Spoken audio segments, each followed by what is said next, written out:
Buenas, vamos a estudiar hoy la cantidad de movimiento. El contenido que vamos a desarrollar es centro de masa, movimiento del centro de masa, cantidad de movimiento lineal, impulso y conservación de la cantidad de movimiento. Como pueden ver en este diagrama, les presento un sistema de 3 partículas y la posición del centro de masa. ¿Cómo vamos a calcular este centro de masa? Por medio de las siguientes ecuaciones. Podemos tener la ecuación para calcular la coordenada en el eje X y en el eje Y. Tienen que respetar esta ecuación y recordar que los signos que colocan aquí va a depender de la posición de las partículas en el plano cartesiano. Una vez que determinan las condiciones, la coordenada en X, la coordenada en Y, pueden representarlo de esta manera, donde van a tener el vector posición del centro de masa. Este vector sería la línea roja que ven aquí, la recta roja que une y me indica la posición con respecto al origen de coordenadas. Otra manera de expresar la posición del centro de masa es con la ecuación que se les presenta aquí, que esta sumatoria sobre Y representa ya el producto de M por X1 y 1 y así sucesivamente para cada una de las partículas. Cuando analicemos el movimiento del centro de masa, vamos a determinar, por ejemplo, la velocidad. Para determinar la velocidad, ¿qué hacemos? Vamos a derivar la ecuación anterior con respecto al tiempo. Y recordemos que la ecuación anterior tiene esta forma, ¿sí? Ahora, reemplazamos en vez de R del centro de masa, coloco esta expresión que está aquí dentro de los paréntesis que pueden observar.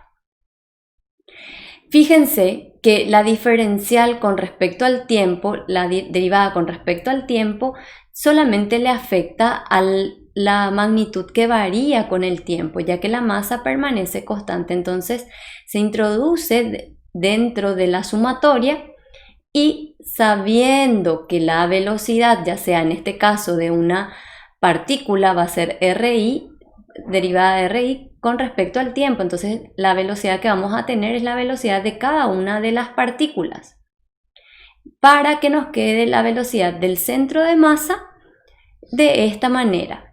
Es una ecuación muy parecida a la ecuación de la posición.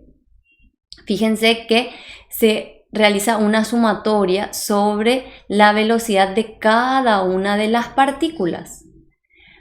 ¿Qué queremos conocer también cuando estudiamos el movimiento del centro de masa? Es la aceleración. Recordemos que la aceleración es la segunda derivada de la posición con respecto al tiempo. O es la derivada de la velocidad con respecto al tiempo, que podemos expresar de esta manera también. ¿Para qué? Para que nos acordemos cómo es la expresión de la velocidad del centro de masa. La velocidad del centro de masa era esta que está aquí entre los paréntesis, ¿sí? Fíjense que esta derivada con respecto al tiempo solamente le va a afectar a la magnitud que varía, que en este caso es la velocidad. Entonces vamos a escribir de esta manera. La derivada de la velocidad con respecto al tiempo de la partícula I, que sería la última partícula del sistema, tiene esta forma. O sea, la aceleración de esa última partícula es la derivada de su velocidad con respecto al tiempo. Y entonces podemos este último término reemplazar por AI. En resumen, tenemos la ecuación para la posición, velocidad y aceleración de un sistema de partículas.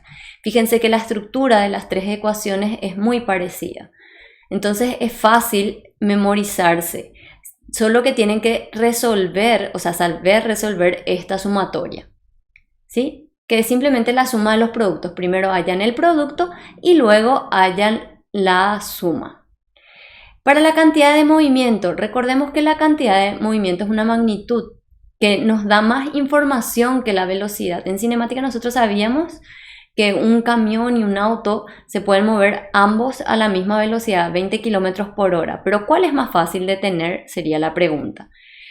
Por la información de la cantidad de movimiento podemos intuir cuál de los dos va a ser más fácil de tener, va a ser el que tenga menor masa. ¿Por qué? Porque va a ser menor su cantidad de movimiento, entonces va a ser más fácil cambiar su estado.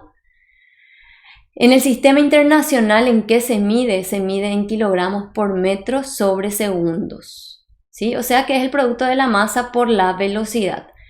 Recordemos también la fuerza resultante en términos de la cantidad de movimiento. Fuerza resultante, ¿a qué es igual? Al producto masa por aceleración. La aceleración, ¿qué es? Es la derivada de la velocidad con respecto al tiempo. Como la masa es una constante, en el caso que nosotros estamos estudiando, podemos introducir dentro de la derivada. Entonces nos queda el producto mv, que aquí arriba podemos ver que es igual a la cantidad de movimiento. Entonces así podemos ver la relación que existe entre la fuerza resultante y la derivada de la cantidad de movimiento respecto al tiempo. Un sistema de partículas. Por ejemplo, aquí teníamos al comienzo un proyectil que en cierto punto estalló. Se divide en dos partes. Podemos observar que el centro de masa sigue una trayectoria parabólica si despreciamos la resistencia del aire. Esa es la condición principal para que la trayectoria sea una parábola. Como se partió en dos pedazos, aquí se supone que son dos pedazos de la misma cantidad de masa, o sea, tienen la misma masa, entonces siempre mantienen la misma distancia, o sea, son equidistantes al centro de masa. Cuando nosotros queremos calcular su cantidad de movimiento, simplemente ¿qué hacemos? La cantidad de movimiento del sistema es la cantidad de movimiento de cada una de las partículas. Si tenemos un sistema de más cantidad, ¿verdad? Por ejemplo, suponemos una cantidad, un conjunto de partículas I, la cantidad total del sistema es la sumatoria de la cantidad independiente de cada uno, o sea, sería masa 1 por V1, masa 2 por V2, masa 3 por V3, y así sucesivamente hasta alcanzar a la última partícula. Cuando estudiamos el impulso, tenemos que atender el concepto de fuerza resultante, que decía que era la derivada de la cantidad de movimiento con respecto al tiempo. Cuando tenemos la diferencial cantidad de movimiento con respecto a la fuerza resultante, nos queda de esta manera, es el producto de la fuerza resultante por la diferencial tiempo. Integramos esa ecuación, el primer miembro es simplemente el cambio de la cantidad de movimiento, pero el segundo miembro tenemos que darle un nombre, en este caso al producto entre la fuerza resultante y la diferencial tiempo, o sea, la integral de la fuerza resultante por la diferencial tiempo, se lo denomina impulso. Entonces, fíjense que la variación de la cantidad de movimiento se puede terminar integrando la fuerza resultante con respecto al tiempo. O a esta expresión integral de fuerza resultante por diferencial tiempo se le llama impulso, se le dio el nombre de impulso, se define de esa manera. ¿Qué nos dice el teorema del impulso? El teorema del impulso nos dice que si sobre un sistema actúa una fuerza resultante, o sobre una partícula puede ser, el impulso recibido debido a que sobre una partícula actúa una fuerza en un tiempo muy corto, porque hablamos mucho de impulso cuando la fuerza resultante que actúa sobre el sistema actúa en un corto lapso de tiempo. Entonces, en ese caso, tenemos que el impulso es igual a la variación de la cantidad de movimiento, ¿sí? ¿En qué se mide el impulso? En newton por segundo. Para hablar de la conservación de la cantidad de movimiento vamos a ver algunas consideraciones. Por ejemplo, la fuerza resultante debe ser nula. O sea, no deben de actuar fuerzas resultantes sobre el sistema. No actúa la fuerza resultante. O si actúan fuerzas externas, estas se cancelan, de modo que la resultante me dé cero. O podemos suponer que no existen fuerzas externas, entonces es un sistema aislado. Cuando hablamos de un sistema aislado, hablamos de que existe fuerzas internas, o sea, dentro del sistema va a existir cambio en cantidad de movimiento de cada una de las partículas. Pero en el total, como no hay fuerza resultante, como la fuerza resultante es nula, entonces esto se hace cero, lo que me da que la cantidad de movimiento, la variación de la cantidad de movimiento es igual a cero.